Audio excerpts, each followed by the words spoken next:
थी। 90 वर्षों तक संग्राम चला और 15 अगस्त 1947 के दिन, 15 अगस्त 1947 के दिन हमारा भारत स्वतंत्र हो गया, हम आजाद हो गए। लेकिन बड़े शर्म की बात है कि हम तो आजाद हो गए लेकिन गाय माता गुलाम हो गई। अच्छा होता कि ये तथाकथित स्वतंत्रता हमें मिलती ही नहीं, हम कभी आजाद होते ही नहीं। क्योंकि जो दुर्दशा हमने आज गाय माता की कर रखी है, इतनी तो उन अंग्रेजों ने भी कभी नहीं की थी। जब अंग्रेज हिंदुस्तान में थे उस समय 80 करोड़ गोवंश हिंदुस्तान की भूमि पर था। आज कट के मात्र 5 करोड़ बच चुका है। सरकार 7 करोड़ का दावा करती है, पर 2 करोड़ उसमें जर्सी रोजड़े, उसको हम गौ माताएं नहीं मान सकते। शुद्ध रूप से मात्र 5 करोड़ गौ माताएं बची हुई है। जब अंग्रेज हिंदुस्तान में थे मात्र 300 कत्ल खानों को लाइसेंस दिया, और आज स्वतंत्रता के पश्चात जो काले अंग्रेज के रूप में बैठे हैं, उन्होंने इस 70 साल के इतिहास में 3700 और कत्ल खानों को लाइसेंस दिया, और आज हिंदुस्तान की भूमि पर 4000 कत्ल खाने चल रहे हैं जिनके पास लाइसेंस है। गैर कानूनी कितने हैं किसी को कोई पता नहीं। और जिस हिंदुस्तान में कल तक दूध, दही और छाछ की नदियां बहा करती थी, घी की नदियां बहा करती थी, उसी हिंदुस्तान में आज रक्त के महासागर बहे जा रहे हैं। और किसी गाय माता को जब काटा जाता है ना, तब एक झटके में काट कर काम खत्म नहीं किया जाता है। अगर किसी गाय माता जी को काटने की प्रक्रिया को एक बार आपसे देख लोगे ना, दावे के साथ कह रही हूं कि अगर आपके नसों में हिंदुओं का खून दौड़ रहा है ना, उसी समय नसें फट ना जाए तो कहना। आपको क्या लगता है, हमें कोई शौक था घर बार छोड़ने का? कोई शौक नहीं था, ना ही भगवान में इतनी आस्था थी कि घर बार छोड़ दे। लेकिन जो गाय माता की स्थिति है, जिस तरह से हम गाय माता को आज प्रताड़ित किए जा रहे हैं, अगर वास्तविक हिंदू हैं तो फिर उसकी स्थिति देखकर चुप बैठ ही नहीं सकते हैं। क्योंकि जब किसी गाय माता को काटा जाता है, तब पहले 5 दिनों तक भूखा रखा जाता है।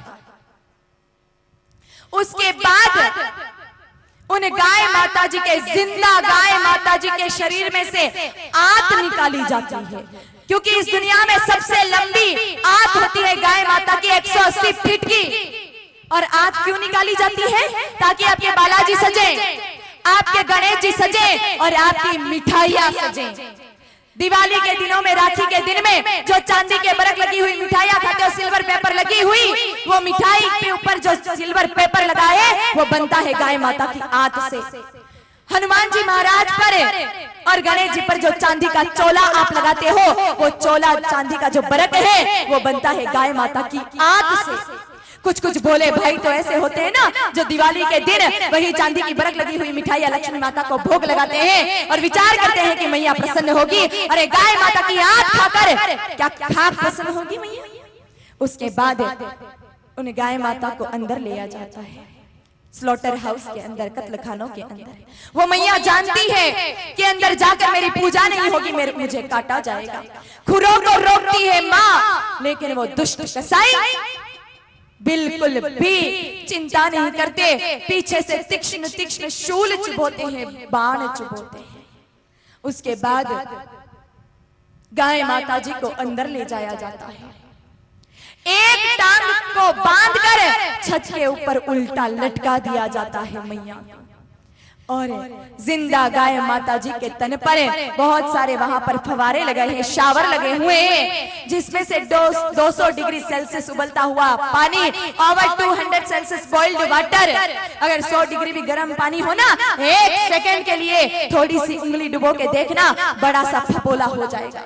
लेकिन उससे भी दुगुना गर्म खोलता हुआ, उबलता हुआ पानी गाय माता जी के तन पर छिड़का जाता है, जिंदा गाय माता जी के।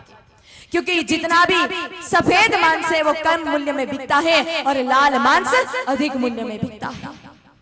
उसके बाद गाय माता जी के गले में एक कट लगाया जाता है और वैक्यूम पावर से सारा रक्त खींच लिया जाता है, और वो सारा रक्त जाता है आप सभी माताओं के गर्भ में।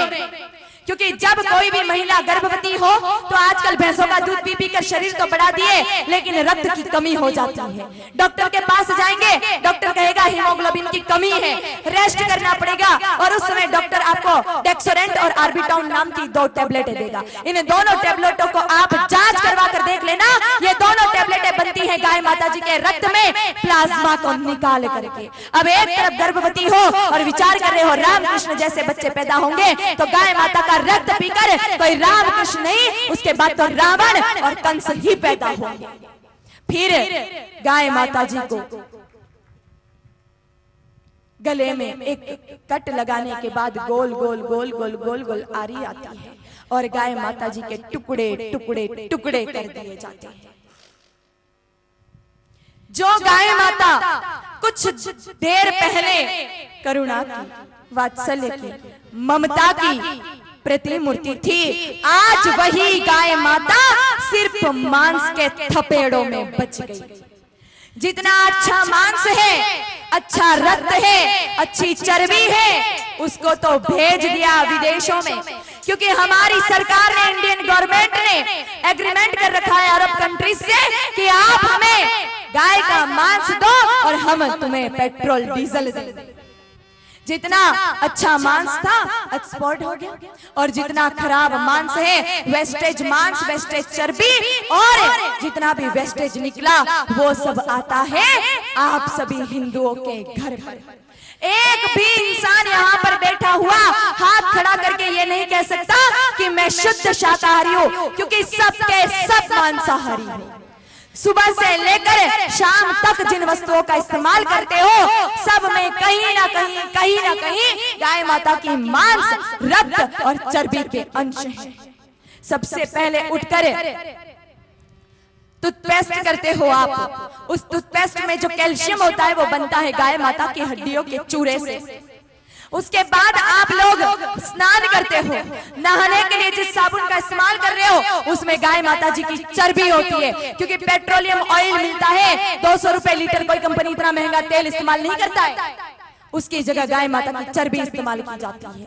उसके पश्चात सुबह जब उठते हो ना, 2 कप जब तक चाय ना पी लेना तब तक आपकी आंखें नहीं खुलती, और इस चाय में भी गाय माता की चर्बी होती है। बहुत से लोग संदेह करेंगे कि ये कैसे संभव है, चाय तो सीधा बागानों से आती है, वो बागानों से आने वाली सीधी चाय 7,000 रुपए किलो मिलती है। कौन है इंसान पी रहा है, जरा हाथ खड़ा करके दर्शन दे देना मेरे को।